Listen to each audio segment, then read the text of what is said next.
Ya, selamat pagi kawan semua. Assalamualaikum warahmatullahi wabarakatuh. Waalaikumsalam warahmatullahi wabarakatuh. Sebelum kita memulai materi kita pada hari ini, mari sama-sama kita berdiri untuk berdoa sejenak.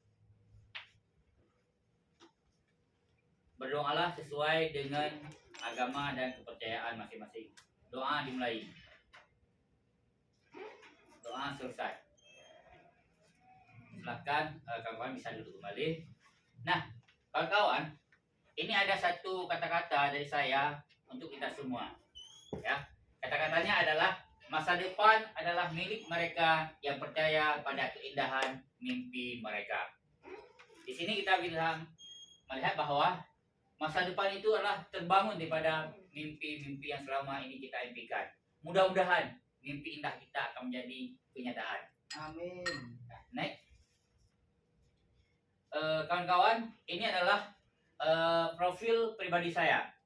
Ya, nama yaitu Muhammad, tempat tanggal lahir 24 Mei 1987, jenis kelamin laki-laki, alamat Aceh, nomor telepon, email itu bisa kamu lihat di layar di depan. Nah, itu status perkawinan, menikah, jenjang pendidikan. Nah, kawan-kawan, pendidikan saya yang pertama sekali SD, yaitu di tahun 2000 tamatnya. Selesai di tahun 2000. Setelah tamat di tahun 2000, saya melanjutkan pendidikan di MTSN sampai tahun 2003.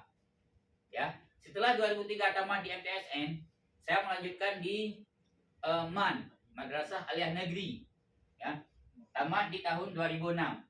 Setelah tamat MAN di 2006 itu, saya melanjutkan ke pondok pesantren. Ya, sampai tahun 2009. Ya.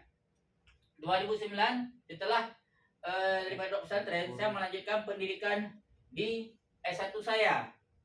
Ya, sampai 2023. 2023 saya setelah lulus di S1 saya melanjutkan lagi pendidikan di S2 saya, magister, yaitu di Universitas IAIA Al-Muslim Aceh. Ya.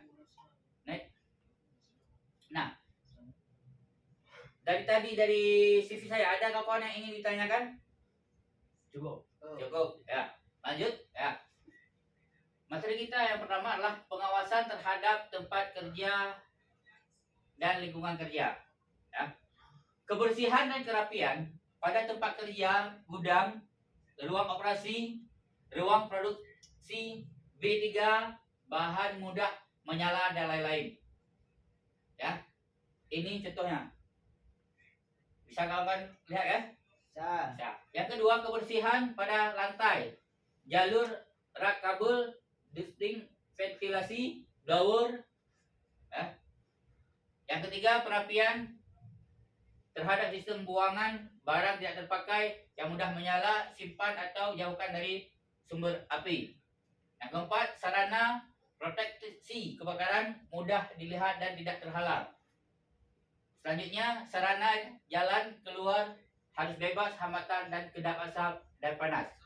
Ya sahabat-sahabat semua, dalam ruangan kita, dalam ruangan kegiatan kita, itu kebersihan harus diutamakan.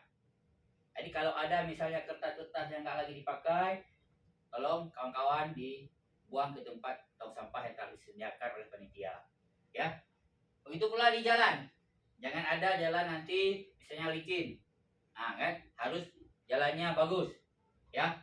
Dan barang-bahan yang tidak digunakan lagi mohon kawan-kawan disimpan di tempat yang rapi. Kabel dan sebagainya juga digunakan dengan sebaik-baik mungkin. Next. Selanjutnya, sebelum kita masuk dalam materi utama, untuk amannya berjalan proses kegiatan kita pada hari ini, nah, perlu adanya tata tertib. Sehingga dengan tertibnya kegiatan kita, maka insya Allah materi yang akan kita terima juga akan tertib. Pertama, tata tertib itu adalah dilarang merokok. Kawan-kawan, di dalam ruangan mohon untuk tidak merokok. Ya. Karena kalau kita merokok di dalam ruangan, ini akan mengganggu aktivitas kegiatan kita pada hari ini. Karena ada di antara kawan-kawan kita yang kadang-kadang bukan seorang perokok ataupun alergi terhadap asap rokok. Ya. Yang kedua, dilarang berbicara. Jadi kawan-kawan, tolong selama kegiatan ini berlangsung jangan ada yang bicara. Ketiga, dimohon untuk tidak meninggalkan ruangan selama sesi training. Ya. Jadi kawan-kawan, selama kegiatan training ini berlangsung, tidak ada yang keluar kelas kecuali ada yang ingin ke WC. Ya. Keempat, angkat tangan untuk bertanya. Bila ada materi yang disampaikan, sahabat-sahabat tidak tahu, kawan-kawan belum mengerti, ini boleh ditanyakan dengan syarat angkat tangan. Setelah angkat tangan, nanti dipersilahkan, baru kawan-kawan menanyakan. Yang kelima, tepat waktu saat jam istirahat. Ini juga penting sahabat semua. Karena kenapa? Kita sudah disediakan jadwal istirahat. Kalau selama training kita tidak mempergunakan jadwal istirahat, nanti waktu masuk training lagi kita akan terasa kecapean sehingga tidak fokus pada materi yang disampaikan. Ya, bisa dimengerti sahabat semua? Ya, next. Nah, hari ini bisa dilihat di kode unitnya, sahabat semua? Bisa. Sebelum saya jelaskan, kira-kira di antara para sahabat ada nggak yang tahu kenapa di akhir nomor itu ada 2 tulisannya? Apa itu kira-kira penjelasan daripada 2 tersebut? Sudah 2 kali revisi, Pak. Ya, bagus. Dua kali revisi. Ya. Ya, mantap. Nah, sahabat-sahabat, di sini judul unit kita adalah menggunakan sistem operasi. Ya, EKAK 1 yaitu mengenal perintah dan GUI, window, garis miring menu, garis miring icon, garis miring kursor yang berasosiasi dengannya. Nah, fungsi-fungsi tombol-tombol mini MZ, maki MZ, restore, dan close digunakan pada perangkat komputer untuk mengelola aplikasi yang sedang berjalan sesuai dengan petunjuk. Kira-kira di antara sahabat-sahabat semua, ada nggak yang mengetahui tentang kalimat-kalimat ini, fungsi-fungsi ini? Ya, silakan. Minimize untuk mengecilkan, maximize untuk membesarkan, restore untuk diperbaiki, close untuk ditutup. Ya, mantap. Tepuk tangan. Ya. Next. Nah, setelah selesai mengikuti pelatihan ini, tujuan daripada pelatihan ini adalah setelah selesai mengikuti pelatihan ini, peserta nantinya dapat menjelaskan cara menggunakan fungsi-fungsi tombol-tombol mini MZ, maki MZ, restore, dan close. Ya. Pada perangkat komputer untuk mengelola aplikasi yang sedang berjalan sesuai dengan petunjuk penggunaan sistem operasi. Dengan menggunakan sistem operasi Windows sesuai standar dan prosedur Windows 7.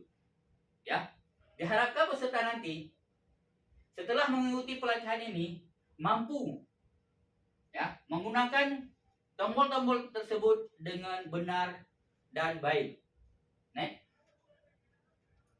Menggunakan fungsi manfaat pelatihan, menggunakan fungsi-fungsi tombol-tombol mini MZ, maki MZ, restore, dan close digunakan pada perangkat komputer untuk mengelola aplikasi yang sedang berjalan sesuai dengan petunjuk penggunaan sistem operasi. Nah, fungsi-fungsi tombol maki MZ, restore, dan close ini adalah untuk menjalankan aplikasi yang sedang berjalan sesuai dengan petunjuk dan penggunaan sistem. Next. Nah, nampak gak sahabat-sahabat ini gambar yang di depan ini? Nampak. Kira-kira di depan sahabat-sahabat ini ada 4 gambar. Apa yang terbenam di naluri hati Anda atau di pikiran Anda terhadap gambar tersebut? Siapa yang bisa menjelaskan? Ya, Pak. Ya, silakan, Pak. Minimize. monitor plus. Ya, betul. Ada lagi? Sama. Sama. Ya, oke, next. Nah, ini penjelasan satu-satu dari gambar yang di belakang tadi. Ada gambar mini MZ. Gambarnya seperti yang dalam kurung itu. Ya. Ini mini MZ ada fungsinya, yaitu fungsi menyembunyikan jendela aplikasi ke taskbar. Ya, misalnya saudara-saudara sedang membuka aplikasi, ingin menutupnya, tekan tombol mini MZ. Nanti layar tersebut akan tersembunyi sendiri dia. Ya. Yang kedua, aplikasi tetap berjalan di latar belakang. Nah, setelah Anda menekan tombol mini MZ ini, aplikasi yang tadi tersembunyi di belakang itu tidak akan mati, kawan-kawan. Tapi ia akan tersembunyi di belakangnya. Nah, nanti kalau kita mau ambil lagi, bisa tekan lagi tombol mini MZ, nampak lagi dia. Ya, sahabat ya. Yang ketiga, manfaatnya bisa membuka ruang untuk fokus pada aplikasi lain. Artinya, di komputer kita bisa satu komputer itu, satu layar komputer bisa tampil kadang-kadang sampai beberapa ruang dengan cara menggunakan tombol mini MZ. Bisa dipahami, kawan-kawan? Ya, next. Nah, yang kedua ada tombol Maki MZ seperti kotak persegi itu. Nah, fungsinya adalah memperbesar jendela aplikasi sehingga memenuhi layar. Kalau tadi untuk memperkecil, ini untuk memperbesar. Ya, kawan-kawan setelah melakukan tombol yang di belakang tadi untuk memperbesar kembali itu dengan tombol Maki MZ. Ya. Manfaatnya, tombol Maki MZ inilah mempermudah pekerjaan dengan tampilan penuh. Kadang kita dalam melakukan sesuatu di layar komputer kita terlalu kecil karena ada aktif beberapa ruang, maka dengan menggunakan tombol Maki MZ ini akan mudah melakukan pekerjaan. Selanjutnya, contoh membaca dokumen atau menonton video. Dapat dimengerti sahabat semua? Ya, nih. Tombol restore. Nah, restore. Fungsinya mengembalikan jendela ke ukuran sebelum diperbesar. Manfaat memungkinkan multitasking dengan melihat beberapa aplikasi sekaligus. Catatan hanya muncul saat jendela dimaksimalkan. Ya sahabat ya. Ya, next. Tombol close. Fungsi tombol close adalah menutup jendela aplikasi sepenuhnya. Nah, sahabat semua, kalau setelah kita nyalakan itu monitor kita, komputer kita, kalau kita tekan tombol close, maka otomatis itu jendela di komputer kita akan tertutup sepenuhnya. Yang kedua manfaatnya adalah mengurangi beban memori komputer. Dengan kita close, kadang-kadang kita buka sampai 7-8 aplikasi. Maka dengan kita close, maka beban memori komputer kita akan bisa mengurang. Selanjutnya peringatan, pastikan menyimpan pekerjaan sebelum menutup. Ini penting sahabat semua. Setelah kita melakukan tugas di komputer, maka setelah kita tekan close, jangan lupa sebelumnya itu disimpan. Karena banyak nih kawan-kawan kita setelah melakukan kegiatan di komputer langsung menekan tombol close tanpa di save, sehingga lupa waktu dibuka besoknya yang dikerjakan hilang. Ini perlu sahabat-sahabat ingat. Bisa dipahami sahabat? Ya. Lanjut. Kesimpulan. Tombol-tombol ini membantu mengolah aplikasi dengan mudah. Dengan memahami fungsinya, pekerjaan lebih efisien. Praktik langsung akan meningkatkan keterampilan pengguna komputer. Ya, next. Nah, aplikasi apa fungsi-fungsi tombol-tombol mini MZ dan Maki MZ? Nah, siapa yang bisa jawab? Saya Pak, saya. Ya, lanjut. Mini MZ itu buat ngecilin Pak. Kalau Maki MZ itu buat itu Pak. Buat besar. Besar, ya. Maki MZ. buat layarnya besar Pak. Ya, benar sekali. Nah, ada kawan lain yang ingin menambahkan? Sama Pak. Sama, ya. Oke. Next. Nah, evaluasi. Setelah materi yang saya jelaskan tadi, nah, ini ada beberapa evaluasi soal yang harus saudara-saudara kerjakan. Semoga bisa dijawab dengan benar. Ini soal pertama, apa fungsi dari tombol minimize pada jendela aplikasi? Yang kedua, tombol minimize pada jendela aplikasi digunakan. Ketiga, apa perbedaan antara tombol restore dan close? Bisa dilihat? Bisa. Nah, ini lembaran ditulis ya jawabannya ya. Nanti Ya, kalau ya. udah selesai dalam waktu 5 menit segera serahkan kepada saya.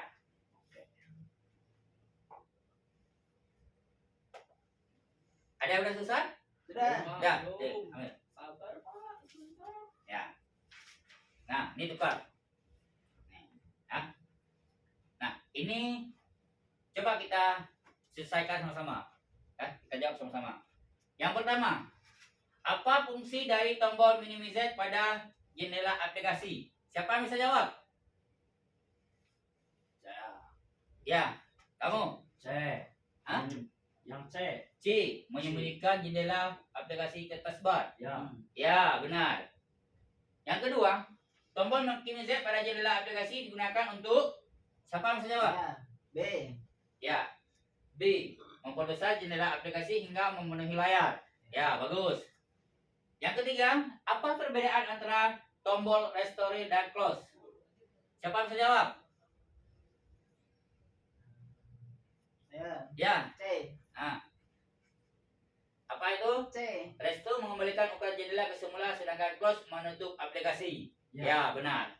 Nah, ini bermakna kawan-kawan semua telah memahami apa materi yang telah saya sampaikan tadi. Insyaallah mudah-mudahan ke depan kita bisa lebih sukses lagi. Amin. Nah, kawannya bersenang dulu. Nah, ini ada tambahan satu lagi nih. Nah, ya. Setelah menyelesaikan tugas tadi, ini ada tugas tambahan. Tugas tambahannya adalah buatlah peta konsep dari folder dan file dikelola sesuai dengan petunjuk penggunaan sistem operasi. Tugas dibuat dalam bentuk soft copy dan dikumpulkan paling lambat pada hari Kamis 15 Desember 2024 pukul 23.59 melalui WA group. Nanti sahabat-sahabat, kawan-kawan semua, kalau udah siap melakukan tugas ini, langsung dikirim ke grup.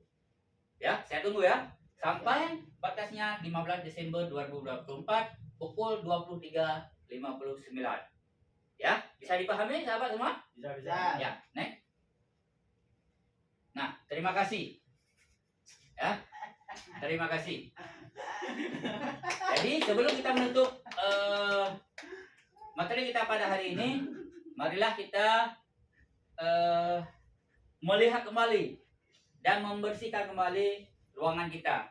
Bila ada kertas-kertas yang nggak dipakai lagi, silahkan dibuang di tong sampah. Dan perangkat-perangkat komputer mohon dimandikan dengan benar dan kabel-kabel listriknya dicabut, ya, agar tidak terjadi hal-hal yang tidak kita inginkan. Nah, setelah itu kira-kira sudah siap semua? Sudah membereskan semua? Sudah. Sudah. Ya, baik. Mari kita awali tadi dengan berdoa. Akhirnya kita juga berdoa supaya kesuksesan selalu milik kita bersama. Mari kita berdiri untuk berdoa sejenak. Silahkan para sahabat-sahabat semua, setelah mengikuti pelajaran selama beberapa jam tadi, kita berdoa semoga apa yang kita pelajari ini benar-benar menjadi manfaat pada kita bersama. Berdoalah sesuai dengan agama dan kepercayaan kita masing-masing. Berdoa dimulai.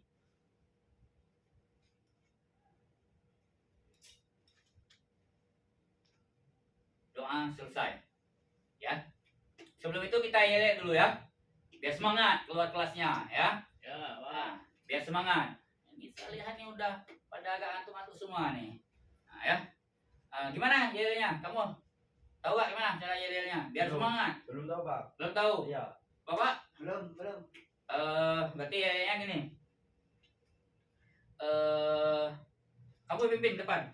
No, saya belum tahu. Enggak, lu depan. Udah, Pak. Ya udah. Nah, ya, di sini aja ya.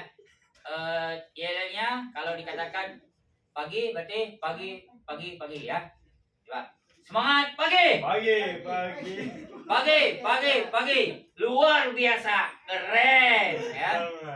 Instruktur tanpa batas bersenang-senang ya. Terima kasih. Wabillahi taufik. Wabillahi. Assalamualaikum warahmatullahi wabarakatuh. Waalaikumsalam warahmatullahi